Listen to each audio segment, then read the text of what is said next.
Bonjour à tous, c'est Nicolas. Aujourd'hui, j'avais envie de faire une vidéo de partage sur un peu ces mouvements qu'on trouve sur Terre actuellement. Je pense un peu au Rainbow, ces festivals un peu alternatifs, qui sont comme un appel profond de la population, surtout des âmes pleines d'amour qui viennent sur Terre, à justement à autre chose. Vous savez, à une autre forme de système, aussi à plus d'amour, de compassion, de bienveillance. Alors, je pense un peu au Rainbow. C'est pas trop des endroits que je fréquente, mais le peu que j'en ai vu, c'est vraiment une vidéo de partage aujourd'hui. Et encore une fois, ce n'est que mon point de vue. Il y a une volonté profonde de vivre autre chose, de vivre dans l'amour, mais souvent il y a une ignorance que pour vivre l'amour, pour vivre justement ce nouveau monde, ça demande des bases. Ça demande des bases en soi-même. Ça demande une connexion profonde avec notre nature véritable qui, elle, permet de créer autre chose.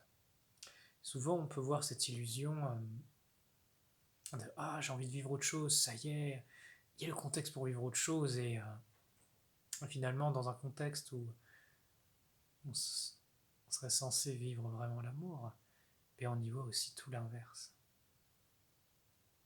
L'amour, c'est quelque chose de aussi profondément incarné. C'est le respect, c'est la bienveillance, c'est la tolérance. Et parfois, on peut voir dans ces milieux beaucoup de rejet de beaucoup de choses, beaucoup aussi de manque de conscience. L'aspiration profonde au bien, à l'amour, à la lumière est vraiment bonne, mais à ces rêves, il est important de poser des fondations, de vraies fondations. Il y a beaucoup d'âmes qui ont une autre conscience sur Terre, qui sont venues très nombreuses et qui cherchent parfois désespérément autre chose. Je vous le dis à nouveau, une des bases, une des premières bases à poser, c'est en soi-même. C'est la maîtrise de soi. Cette maîtrise s'acquiert par la prise de conscience, par l'unification avec le divin. Ce n'est pas quelque chose de rigide, avec des rigidités mentales et des contrôles externes de toutes sortes. Il s'agit d'une renaissance. Le retour à la nature est bon quand il permet de se reconnecter à soi-même.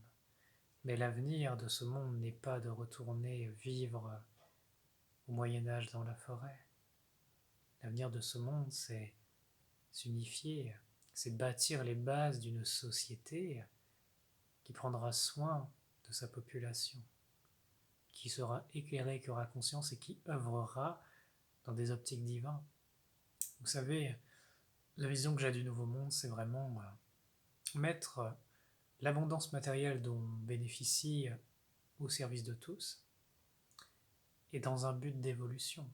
Imaginez un monde où vous êtes logé, vous êtes nourri, vous êtes vêti, vous avez le temps et l'argent ou l'énergie suffisante pour faire vraiment ce que vous êtes venu faire, et vous êtes tellement aimé par la société et on prend tellement soin de vous que bien, vous allez donner le meilleur de vous-même.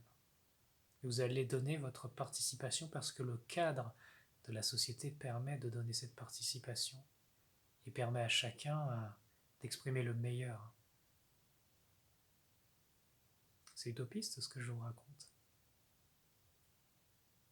Mais comment ce monde serait si on est débarrassé des notions de survie matérielle? Ça laisserait tout de suite plus la place à quelque chose d'autre, plus de temps pour se consacrer à faire le bien autour de soi, à s'unifier, à progresser, à apprendre, à partager. Ce serait bénéfique pour tout le monde, en premier pour les humains et en second temps pour la Terre. Le nouveau monde, oui, mais pas le retour à l'état sauvage, pas le retour aux instincts primaires non conscients, ce n'est pas l'évolution ça. L'évolution, c'est devenir de plus en plus pareil à votre nature profonde et poser les bases matérielles qui permettent de faciliter la vie dans la matière. pour vous, pour nous, pour vos enfants, pour les générations à venir. Quel acte d'amour de participer à l'évolution de ce monde, parce qu'il en a grandement besoin. Voilà pour cette vidéo de partage.